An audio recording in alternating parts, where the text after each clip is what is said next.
11th Max, second chapter, Basic Algebra. அடிப்படை இயற்கணிதத்தில் exercise 2.4 பார்த்துட்ருக்கோம். 2.4ல sum number 6.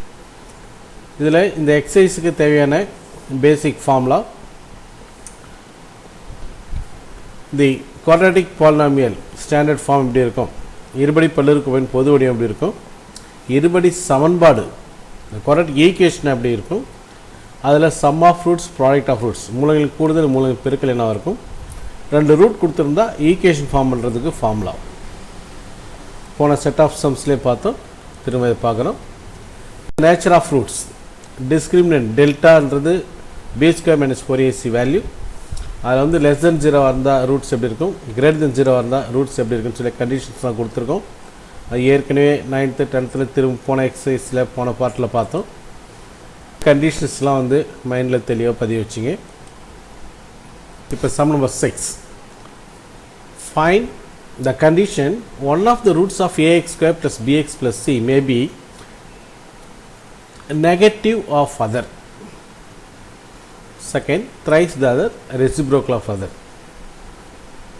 ஒரு இருபடி சமன்பாட்டின் மூலம் ஒன்று மற்றதின் மாற்று குறியீடாக இருந்தால் என்ன கண்டிஷன், மற்றதை போல் 3 மடங்காக இருந்தால் என்ன கண்டிஷன், தலைகீழியாக இருக்க என்ன கண்டிஷன். ஓகே, 3 சம் கொடுத்துருவேன். ஃபர்ஸ்ட் சம் பாருங்கள். ரெண்டு ரூட்டில் ஒரு ரூட் வந்து நெகட்டிவ் சைன். அப்போ நான் என்ன பண்ணுறேன், ஆல்ஃபா மைனஸ் ஆல்ஃபான்னு நெகட்டிவ் சைன் எடுத்துக்கிறேன். ஆல்ஃபா மைனஸ் ஆல்ஃபா எடுக்கும்போது சம் ஆஃப் ரூட்ஸ் மூலங்கள் கூடுதல் கூட்டும் போது ஆகிடுது, அந்த வேல்யூ 0 ஆகிடுது. இப்போ 0 equal to minus b by a வருது. அப்போ minus b by a equal to 0னா பி ஈக்குவல் டு 0. அப்போ ஒரு ரூட் இன்னொரு ரூட்டோட நெகட்டிவாக இருக்கிறதுக்கான condition b equal to 0. B 0 இருந்தாக்கா ரெண்டு ரூட்டில் ஒன்று இன்னொன்று நெகட்டிவ் சைனாக இருக்கும். ரைட். செகண்ட் ஒன், ஒன்று மற்றதை போல் 3 மடங்காக இருக்க என்ன கண்டிஷன் கேட்டேன். ஒன்று மற்றதை போல் 3 மடங்கு, ஒன்று ஆல்ஃபான்னா 3 ஆல்ஃபான்னு இருக்கும். அப்போ என்ன கண்டிஷன் கேட்டிருக்கோம். அதில் சம் ஆஃப் ரூட்ஸ் கூட்டி ஆல்ஃபாவுக்கு ஒரு வேல்யூ எடுத்து வச்சுருக்கோம். ப்ராடக்ட் ஆஃப் ரூட்ஸ் கண்டுபிடிச்சி அதில் 3 alpha square equal to C by ஏன்னு வருது. அதில் இந்த ஆல்ஃபாவோட வேல்யூ எடுத்து அதில் போட்டு ஸ்கொயர் பண்ணி கிராஸ் மல்டிப்ளை பண்ணுறோம். 3b square equal to 16ac. அப்போ 3b square equal to 16ac இருந்ததுன்னா ஒரு ரூட்டும் இன்னொரு ரூட்டும் 3 டைம்ஸில் இருக்கும், 3 மடங்காக இருக்கும்னு சொல்லி அது கட்டுப்பாடு கொடுக்குறோம். Third one, one root is the reciprocal of other, ஒன்று மற்றதின் தலைகீழி. அப்போ ஒரு ஆல்ஃபா இன்னொன்று 1 பை ஆல்ஃபான்னு எடுத்துருக்குறேன். எடுத்தோன்னு ப்ராடக்ட் ஆஃப் ரூட்டு போகிறோம். Alpha into 1 by alpha formula அப்படி c by a formula. Alpha 1 by alpha பெருக்கும்போது 1 ஆகிடுது, சி ஈக்குவல் டு ஏ. அப்போ ஏ ஈக்குவல் டு சியாக இருந்ததுன்னா ஒரு ரூட்டும் இன்னொரு ரூட்டும் ஒன்றுக்கொன்று தலைகீழியாக இருக்கும், ரெசிப்ரோக்கலாக இருக்கும் அப்படின்னு முடிவுக்கு வரும். That are the conditions. இப்போ x square minus a x plus B equal to 0 மற்றும் x square minus e x plus F equal 0 ஆகிய சமன்பாடுகளுக்கு ஒரு பொதுவான மூலம் உள்ளது. மேலும் இரண்டாவது சமன்பாட்டிற்கு சமமான மூலங்கள் உண்டு. எனில் a e equal to 2 into B plus f நிறுவன்கிறேன். ரெண்டு ஈக்குவேஷன், ரெண்டுக்கும் ஒரு காமன் ரூட் சொல்லிட்டாங்க. அதனால் பண்ணுற ஆல்ஃபா தான் காமன் ரூட்னு எடுத்துக்கிறேன். ஆல்ஃபா காமன் ரூட்னு கொடுத்து சொல்லிட்டாங்க. ஆல்ஃபா காமன் ரூட்னாக்கா ஆல்ஃபா எடுத்து ஃபஸ்ட் ஈக்குவேஷனில் சப்ஸ்டிட் பண்ணணும், செகண்ட் ஈக்குவேஷனில் சப்ஸ்டிட் பண்ணணும், சாட்டிஸ்ஃபை ஆகிடும். That is alpha square minus A alpha plus B equal 0, alpha square minus E alpha plus F equal 0. Equation 1 equation 2. அடுத்து இன்னொரு கண்டிஷன் கொடுத்துறாங்க. செகண்ட் ஈக்குவேஷனுக்கு வந்து ரூட்ஸ் வந்து ஈக்குவல் ரூட்ஸ். அப்போ ஆல்ஃபா ஒரு ரூட் கண்டிப்பாக ஆல்ரெடி சொல்லியாச்சு. அப்போ இன்னொரு ரூட்டு ஆல்ஃபாவாக தான் இருக்கும். அந்த கண்டிஷனில் சம் ஆஃப் ரூட்ஸ் எடுக்கணும். சம் ஆஃப் ரூட்ஸ் எடுத்தால் நமக்கு 2 ஆல்ஃபா ஈக்குவல் டு இ வருது, alpha equal to e by 2 வருது. இப்போ first equation second equation add பண்ணுறோம். First equation second equation add பண்ணும்போது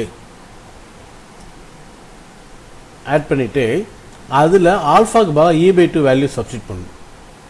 ஆல்ஃபாக்கு பதிலாக இ பை 2 வேல்யூ சப்ஸ்டிட் பண்ணுறோம். சப்ஸ்டிட் பண்ணும்போது உனக்கு 2e square by 4 minus E by 2 into A plus C plus B plus F. அதை multiply பண்ணுறோம். 2 ஆல் முதல்ல multiply பண்ணி ஃப்ராக்ஷனை கேன்சல் பண்ணுறோம். மல்டிப்ளை பண்ணுறோம், இ ஸ்கொயர் கேன்சல் ஆகுது. இப்போ A E equal to 2 into B plus F வருது. அவங்க கொடுத்துருக்க கண்டிஷன் வச்சு நம்ம சப்ஸ்டிட் பண்ணி எக்ஸ்பேண்ட் பண்ணும்போது நமக்கு அவங்க கேட்ட ஸ்டேட்மெண்ட் ப்ரூவ் ஆகிடுது. That is AE equal to 2 into B plus F. இப்போ நேச்சர் ஆஃப் ஃப்ரூட்ஸ் போன சமயம் பார்த்தா நேச்சர் ஆஃப் ஃப்ரூட்ஸ் டெல்டான்றது தான் தன்மை காட்டி நேச்சர் ஆஃப் ஃப்ரூட்ஸை கண்டுபிடிக்கிறது. டெல்டா வந்து பி ஸ்கொயர் மைனஸ் 4ac. அதில் B square minus 4ac value கண்டுபிடிக்கிறோம். கிரேட்டர் தென் 0 இருந்தால் roots are real and unequal, மெய் மற்றும் சமமற்றது. லெஸ் தென் 0 இருந்தால் மெய் அல்ல, ஈக்குவல் டு 0 இருந்தால் மெய் மற்றும் சமம். ரைட், இதில் மூணுமே வந்து சப்ஸ்டியூட் பண்ணி கண்டுபிடிச்சா மூணுமே கிரேட்டர் தென் 0 வருது. அப்போ மூணுத்துக்கும் ஆன்சர் மெய் மற்றும் சமமற்றது. Roots are real and unequal. அது மூணுத்துக்கு ஒரே ஆன்சர் வருது.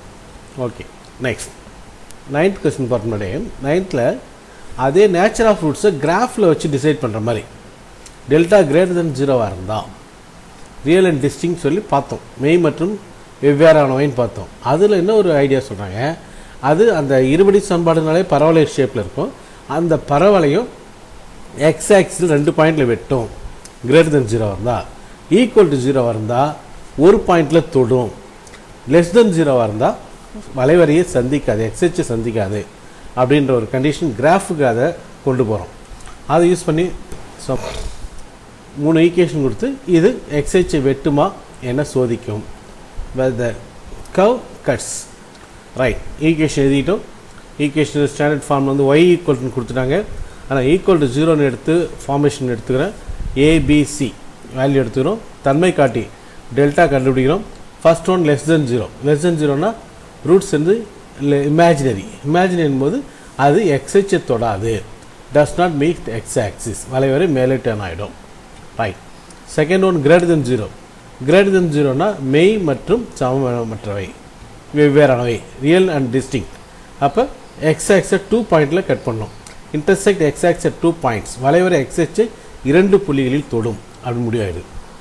அடுத்து third one condition equal to 0 வருது. ஈக்குவல் டு 0 வந்துச்சுனாக்கா touches x axis at 1 point, that graph touches, அந்த வளைவரை எக்ஸ்ஹெச்சை ஒரு புள்ளியில் தொடும். ஓகே, அதே தன்மை காட்டி கண்டிஷனை வந்து இதில் அந்த வளைவரை எப்படி இருக்குன்றதை வச்சு நம்ம அனலைஸ் பண்ணணும்.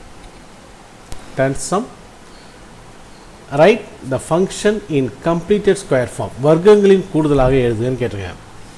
அப்போ நான் வர்க்கங்களின் கூடுதல்ன்றது என்னன்றது கீழே எழுதியிருக்கேன் பாருங்கள். P of x equal to a x square plus b x plus c r இருந்தால் அதில் அந்த கான்ஸ்டன்ட் நம்ம a into x minus k the whole square plus d அப்படி எழுதுறது தான் வர்க்கங்களின் கூடுதல். கணக்கு பாருங்கள், x square plus 5x plus 4னு இருக்குது. இப்போ நான் வந்து ஏ ப்ளஸ் பி ஹோல் ஸ்கொயரில் வந்து a square plus 2ab plus b ஸ்கொயர்னு இருந்தால் அது ஹோல் ஸ்கொயர் ஃபார்மெட்டில் எழுத முடியும். அது அந்த அமைப்பில் வச்சுட்டு நடுவில் இருக்க 5x வந்து 2abன்னு எடுத்தால் b என்ன வரும்னு சொல்லி கண்டுபிடிக்கும். அது சும்மா கொடுத்துருக்கோம் பாருங்கள் சைடில். 2ab 5x இருந்தால் b ஈக்குவல் டு 5/2 வருது. அப்போ நான் அந்த 5/2 ஸ்கொயர் பண்ணி கூட்டுறேன். அதே வேல்யூ மாறக்கூடாதுக்காக ஸ்கொயர் பண்ணி கழிக்கிறேன். ரைட், அப்போ இந்த ஃபஸ்ட்டு 3 டேர்ம் பார்த்தீங்கன்னாக்கா a square plus 2ab plus b square ஃபார்மில் வருது. அது a plus b whole square x plus 5/2 the whole square எழுதலாம். மீதி 2 டேர்மையும் அதை எக்ஸ்டாண்ட் பண்ணி ஆட் பண்ணுறோம். 25/4 இதை ஆட் பண்ணுறோம், மைனஸ் 9/4 வருது. அதை அப்படியே ஸ்டாப் பண்ணாலும் சரி, இல்லை அது ஒரு ஸ்கொயர் ஃபார்மெட் எழுத முடிஞ்சால் தட் இஸ் 3/2 த ஹோல் ஸ்கொயர்னு எழுதியிருக்கோம். இது கம்ப்ளீட்டட் ஸ்கொயர் ஃபார்ம். இது வர்க்கத்தை நிறைவுபடுத்தும் முறையில் எழுதியிருக்கோம். ஓகே, ஒரு சம்மா தெளிவாக புரிஞ்சிங்க. 2 times 3 times ஒர்க் அவுட் பண்ணுங்கள். உங்களால் வந்து கேட்குற கொஸ்டினுக்கு ஆன்சர் எழுத முடியும். Do well. தேங்க்யூ.